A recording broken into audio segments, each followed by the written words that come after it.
Hello, I'm Seth Rogen, and I'm going to answer some very important questions. Which of the fake movies in the studio do you actually want to see get made? It's a good question. I think the Depocalypse one, where zombies spread their virus through projectile diarrhea, is something that I would personally like to see.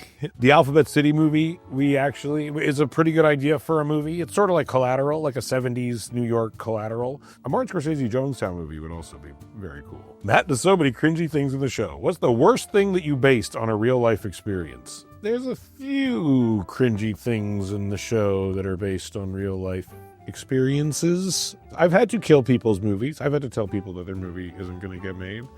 That's pretty terrible and cringy, pretty cringy. I have not gotten in arguments with doctors that what I do is more important than what they do, but I've felt the impulse to. You're in Call of Duty now. Is this the pinnacle of your career?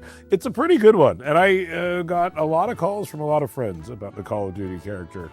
I didn't realize how many of my friends play video games. That was a very eye-opening thing for me. But I'm glad a lot of my friends have time to fit that into their lives. I never thought I'd be in Call of Duty, but I'm excited to be. One episode mentions your character's terrible take on A Beautiful Mind. What is your most controversial movie take? I have an idea that I've been trying to champion, I guess is the word, where I think there should be a 5-year lag between when a movie comes out and when it is eligible for award season. And I think the Oscars should be given to movies that came out 5 years previously to when the Oscars that year are being held.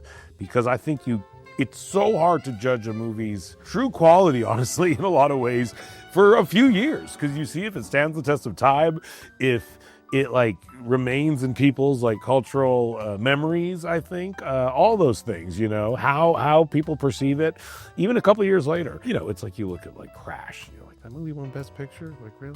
Come on, what are we doing here?